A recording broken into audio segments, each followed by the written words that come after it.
Video viral হওয়ার রাজধানীর মিরপুরে অস্ত্র ঠেকিয়ে ছিনতাইকাণ্ডে একজনকে গ্রেপ্তার করেছে পুলিশ। বৃহস্পতিবার রাতে গাজীপুর থেকে ইমরান হোসেন শাকিল নামে ওই ব্যক্তিকে গ্রেপ্তার করা হয়। বাকিদেরও ধরতে অভিযান চলছে বলে জানান পুলিশ কর্মকর্তারা। বুধবার ভোর 4:30 গাড়ি থেকে নেমে রিকশাযোগে বাসায় যাচ্ছিলেন দুই ভাই বোন। হঠাৎই তাদের ঘিরে ফেলে মোটরসাইকেল আরোহী 3 ছিনতাইকারী। গলায় চাপাতি ধরে সর্বস্ব ছিনিয়ে পালিয়ে যায়। আশপাশে 2-1 বেসরকারি নিরাপত্তা কর্মী থাকলেও কেউ এগিয়ে আসার সাহস করেনি। সামাজিক যোগাযোগ মাধ্যমে ছড়িয়ে পড়ে ছিনতাইয়ের সেই ভিডিও। মিরপুর মডেল থানায় মামলা দায়ের করেন ভুক্তভোগী। গ্রেফতার করা হয় চক্রের এক সদস্যকে। উদ্ধার করা হয় ছিনতাই ব্যবহৃত চাপাতি মোটরসাইকেল।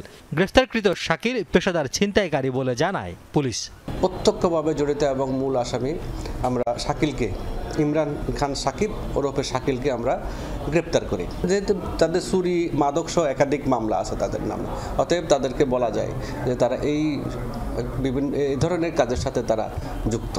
মিরপুরে তালিকাভুক্ত শীর্ষ সন্ত্রাসী, চাঁদাবাজ, ছিনতাইকারী সহ নানা অপরাধীদের দৌরাত্ম্য দীর্ঘদিনের। তাদের বিরুদ্ধে নতুন করে অভিযান শুরু হয়েছে বলে জানান এ কর্মকর্তা। আমাদেরও গোচরবিদ্ধ হয়েছে। আমরা কিন্তু এই বিষয়গুলো আপনি দেখবেন কাপরুল এলাকায় বলেন, বাসানটেক এলাকায় বলেন বা ইয়েতে বলেন আমাদের পল্লবী এলাকায় বিভিন্ন নামে বিভিন্নভাবে কিন্তু তারা মাথাচাড়া দিয়ে ওঠার চেষ্টা করছে। কিন্তু আমরা কিন্তু এটার মানে আমাদের আইন শৃঙ্খলা বাহিনীর সদস্যরা এবং যৌথভাবে বিভিন্ন সময় আমরা যৌথভাবে কিন্তু আমরা এই কাজগুলো করছি যেন কোনোভাবে এগুলা মাথাচাড়া দিয়ে উঠতে না পারে। সম্প্রতি শাহালী থানা এলাকায় গোলাগুলির ঘটনায় 7 জনকে গ্রেফতার করা হয়েছে বলে জানায় পুলিশ।